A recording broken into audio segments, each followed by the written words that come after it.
How do you deal with conflicting advice? That's what I'm going to talk to you about today. I mean, one of the great things about modern society, in particular YouTube and other platforms like this, is we have access to more information than we've ever had before.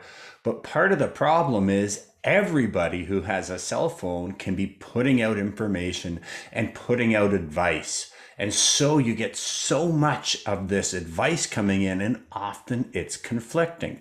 So, how do you, as an aspiring artist, decide what advice you're going to take, what advice you're going to discount, and who you're going to listen to when it comes to taking advice and creating a plan for yourself? So before I get any further though, you could do me a big favor. If you like my content and you want me to keep putting out more of this stuff, you could give me a big thumbs up and like this video. And if you haven't already, you can subscribe. And if you push on the little bell icon, you'll get notified when I release a new video. So again, how do you decide whose advice you're going to take and what advice you're going to take? Well, I was actually listening to a podcast this morning and I heard someone come up with actually what I think is probably the best advice, speaking of advice, on whose advice you should take. And it all came down to basically one sentence, and that is, if they're not living the life that you would like to live, then they don't have the advice that you need. And that really makes sense when you think about it. And I've done that actually my whole career. When I first was elected to the Canadian Society of Painters and Watercolor, again, I was exposed to a lot of artists who had excelled at a very high level. But when I went about picking out those artists whose advice I really wanted to seek out, it was those that were living the life that I wanted to live. Those that had steady sales, those that actually generated a reasonable income from the sale of their art, those that were like financially independent, because I knew that was very, very important to me. And so when it comes down to you, if you are an aspiring artist, you have to think about, well, what is it ultimately that you want to achieve? If you want to be written about in the newspapers, if you want to be, seen as controversial, and you want maybe to have your photo on the cover of Time magazine, and you want to have critical success where art critics know who you are and art critics talk about you, then I'm not the person whose advice you want to follow, because none of that stuff has been important to me, and none of that stuff is stuff that I have sought out. So again, if that's what you would like to do, then you need to look for artists whose lives look like that, and then seek out their advice on it. Or even if you don't even seek out their advice, just model their behavior. So for whatever it is, whatever creative avenue you are in, I think the very first thing is to decide kind of, well, what would I like my life to look like? How do I define success? Is it monetarily? Do you want to earn $100,000 or $200,000 a year eventually off your art? Or are you happy just kind of earning $25,000 or $30,000 a year off of your art? Do you want to work 10 hours a day, 7 days a week? I mean, a lot of you know that I'm a fan of Gary Vaynerchuk for a lot of the information that he puts out on social media about social media. And I'm a fan of a lot of his strategies, but I don't want the life that he lives. He works kind of crazy hours. He's up at 5 o'clock in the morning, off to work, and he's often working till midnight. I don't want that life. So I'm certainly not going to follow a lot of his advice, because I don't want to live the life that he's living. So what I can do though is pick out, well, what are the things that are relevant that he has to say that I might apply to my life. So you have to, first of all, again, define what is your ideal life. What would you like your life as an artist to look like?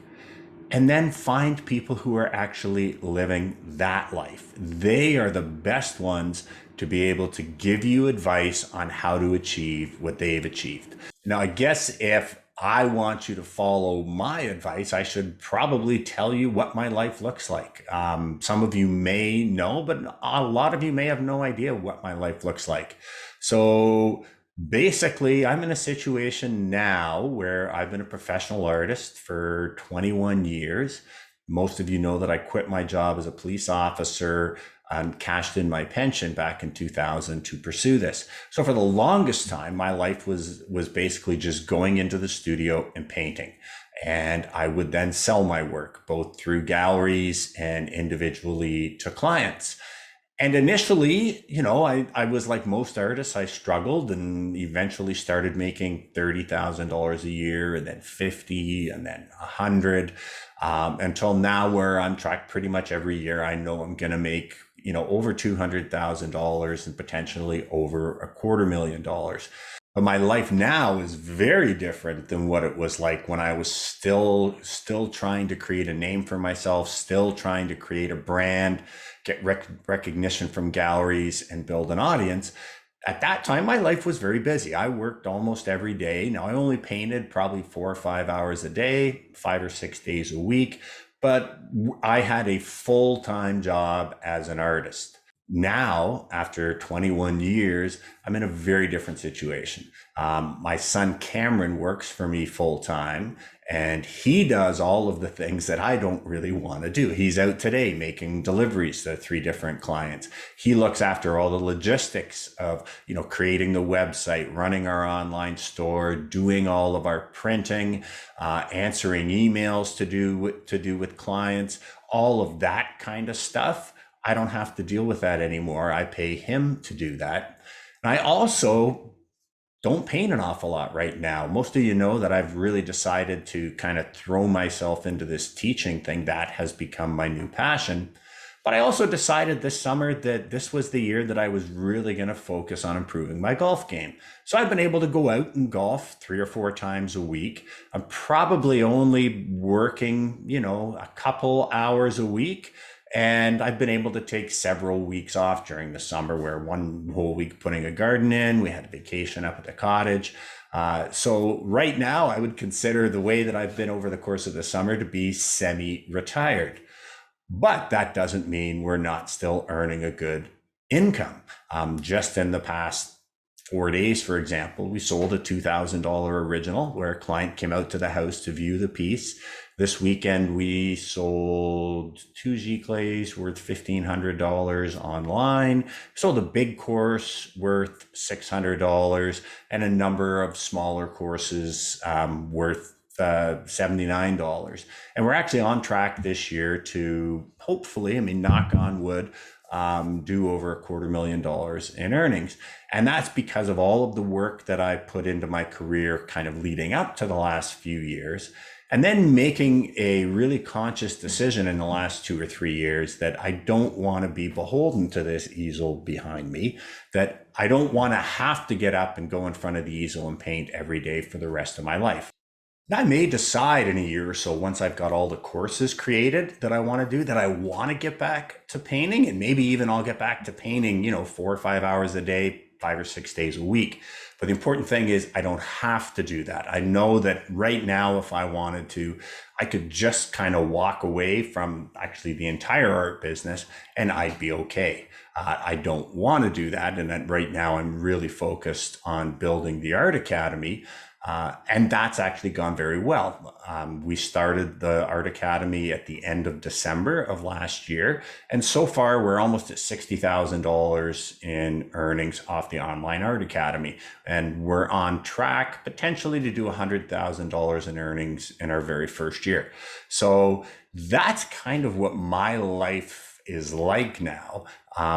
And if that's what you hope to achieve in your life as an artist, then probably you should be considering taking my advice.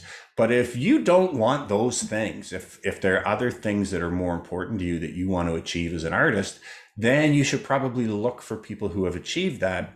And by the same token, if someone is giving you advice, if they haven't actually been able to create that life for themselves, I would really, really, really take with a huge grain of salt anything that they say, because if they know how to go about creating the life that they want and yet they haven't been able to do it, you got to question why and what is the relative value of that advice.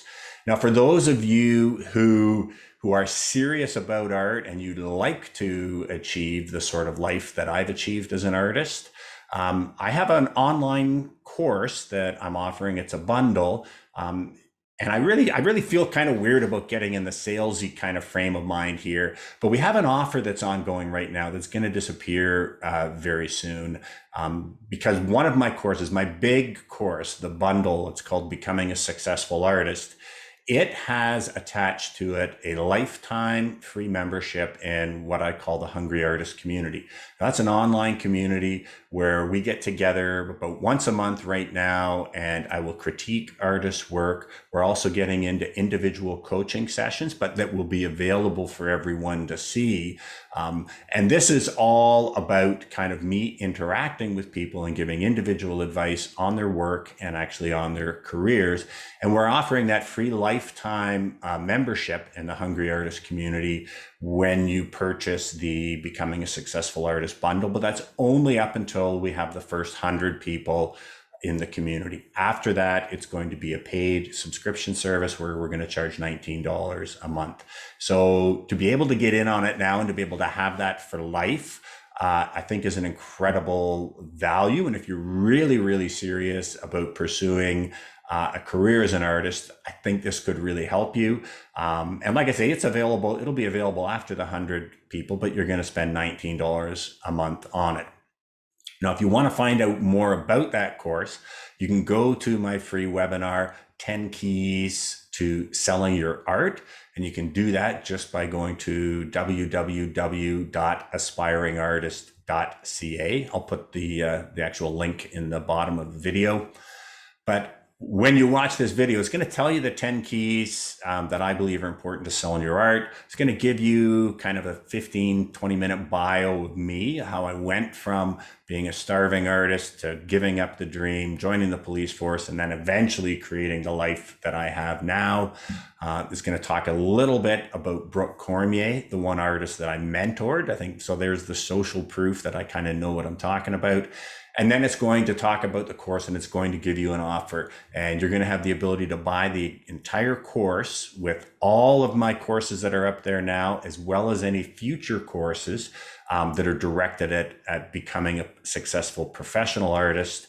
And you'll be able to get that for $595 plus the lifetime subscription to the Hungry Artist Community if you act right away on it. So when you go to that site, you're going to be asked to put in your email and your name, and there'll be an automated webinar that starts every 15 minutes. And then you'll have a very limited time offer to take advantage of that.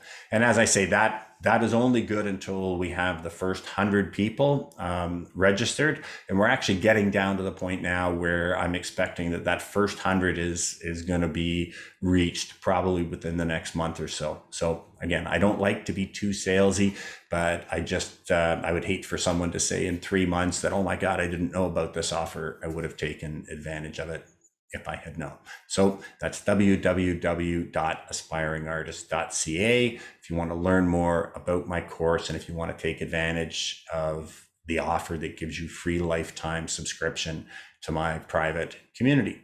So I hope you found that helpful. I hope that's going to help you decide who you should be listening to advice from, and being able to make a decision when you get conflicting advice. I would just say, well, who's living the life more in line with what you want to achieve? I would kind of go with that person's advice. And again, if you haven't already, give me a thumbs up, push that subscribe button, and click on the bell to get notified for future YouTube videos.